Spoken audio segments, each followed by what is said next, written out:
Hello everybody. To paraphrase the great Kermit the Frog playing the role of Bob Cratchit in A Muppet's Christmas Carol, life is made of meetings and of partings. It's the same, I suppose, for both people and cars. I am in that very lucky position where lately, many of the times I've come to update you on my fleet, it's been about a meeting, a new addition. However, today I must discuss a parting. Something has to give, and in this video I'm going to be talking you through a few of the reasons why I think it might be time for the 968 to go.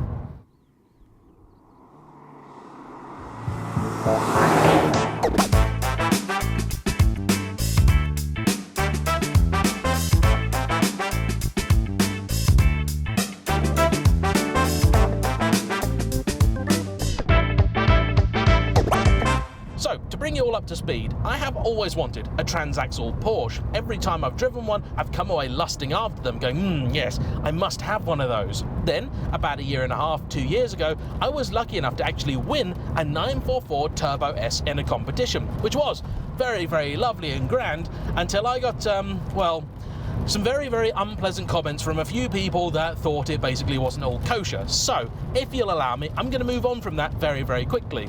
I then bought this, a 968. I'd always wanted a 968, but the fact was they'd always been out of budget. It is a car that I've always had a bit of a soft spot for. I thought it's the best looking of the bunch. It also handles really well, is a bit more modern in a few, generally, to be honest, inconsequential ways compared with the 944, and has that lovely combination of being fun to drive, yet also practical.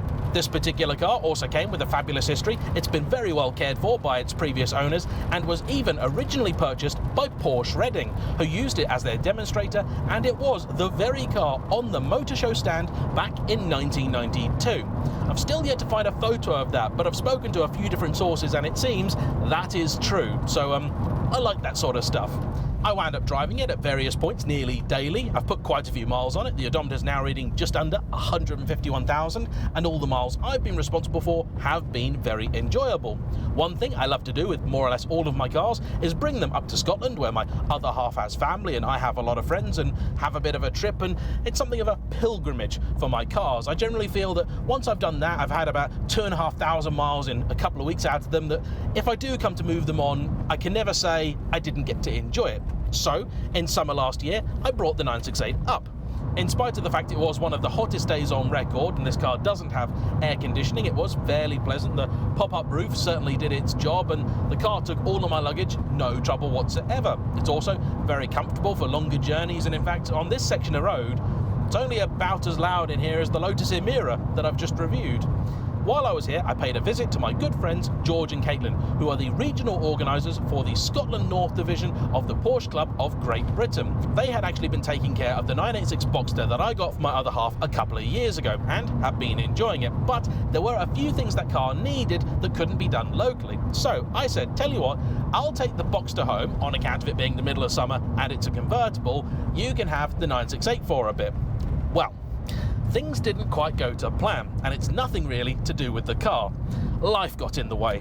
Like I said at the beginning, it's made of meetings and partings.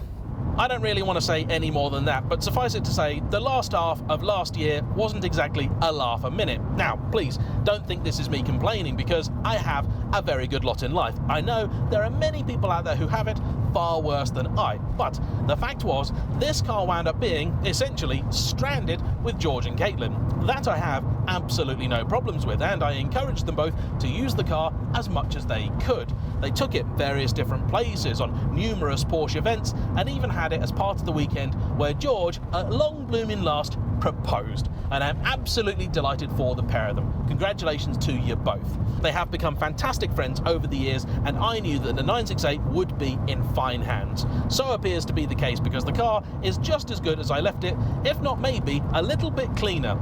We've been using the old Dodo juice products on this. Don't forget, 10% off with my discount code. Anyhow, I suppose a few things have also happened at home while the car has been away.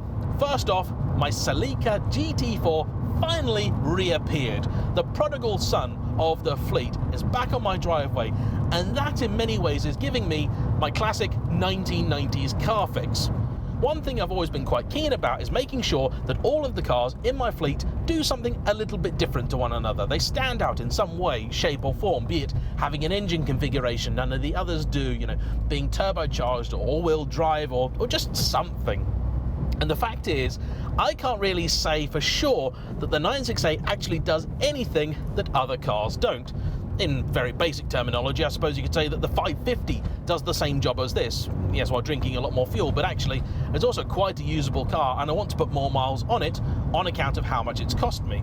Money, it will not surprise you to hear, is a prime motivator here. The 550 cost me a packet, the Celica cost me a packet, the Citroen BX, Professor Tomato, I've barely done any miles in him, and he's cost me about 5,000 quid so far, and that's before even a lick of cosmetic work. This really, by comparison, has been saintly. For a 30-year-old sports car, it's been very, very good and a really decent ownership proposition.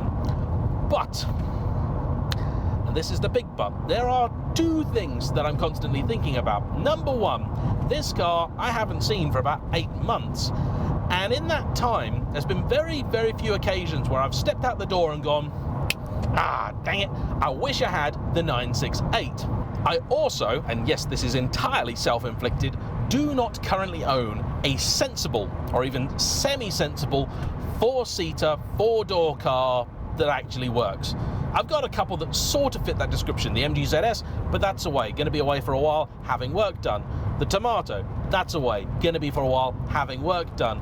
So I do desperately need something that I can use to drive people about, family members that I care about a lot, and take them to the pub, to lunch, shopping, all that stuff. I need something nice, big, comfy, and lovely. And the fact is, yes, I could go out and buy a Mondeo for $2,000 or whatever, and that's probably what I should do. But also, I'm always thinking about content, always thinking about the channel, and there's a lot of cars out there that I really would quite like, but I just don't have the funds for. I'd need to sell something a bit like this to be able to get into. And it does pay me, because now driving this car for the first time since summer last year, even though it's raining right on cue actually for once in Scotland, I do love it. I really, really love it. It's a spectacular thing to drive. It's a really pretty car. It's rare enough, but also easy to get bits for, fairly easy to maintain. I've got lots of Porsche specialists near me. I absolutely adore it. But I haven't really done enough in the Celica. I want to use that more. The BX, likewise, barely use that. Both of the MGs, ZR, ZS, well, the ZR's stuck on the driveway with flat tyres, that needs sorting. The ZS, again, lots and lots of work to be done. The 550, the 430, and the F12, they're hardly sensible four-seaters, are they? So that doesn't really leave me with all that much. The other half's Boxsters just cost another £2,000 in unexpected maintenance. I don't know how expensive a cheap Boxster can actually be, but the answer, by the way, is very expensive. And that then sort of leaves the 968 a little bit in the lurch, because it's done really absolutely nothing wrong. But it's the one car that's actually in sellable condition. I could advertise this today and get good money for it. What it needs is all very, very minor. And though I really do genuinely love it and really would like to keep hold of it if I can, I do every now and again, and I hate it, I absolutely hate it, have to be sensible. Rubbish being sensible. I hate being an adult. Grump, grump, grump. I tell you, it does surprise me how quick this thing is. It's really quite sprightly. So that really is it. I do still have a few videos I want to make with this car. I've just filmed a buyer's guide. I need to get the classic nav system that Porsche very kindly supplied me fitted. That's very important. That has to happen before the car goes. If you're interested in it, I would love for it to go to a channel member, to someone that's going to look after it and care for it. And I did have someone recently get in touch and say they were thinking about buying it, even though it was not for sale. And that has got me thinking that really, I've survived without it for 7 months, and that should tell you enough, shouldn't it? Thoughts on a postcard, that really is it. That's a little fleet update, not the kind I like to make, but what other cars in the fleet would you like to hear about? The BX, the MGs, the ZR, the ZS, the Ferraris, the Celica. Tell me what you'd like to know, and I shall try to make a video. Anyway, for now, a huge thanks to you as ever for watching. Don't forget to hit the like button, comment down below, subscribe if you haven't already, and I'll see you for the next one. Bye-bye.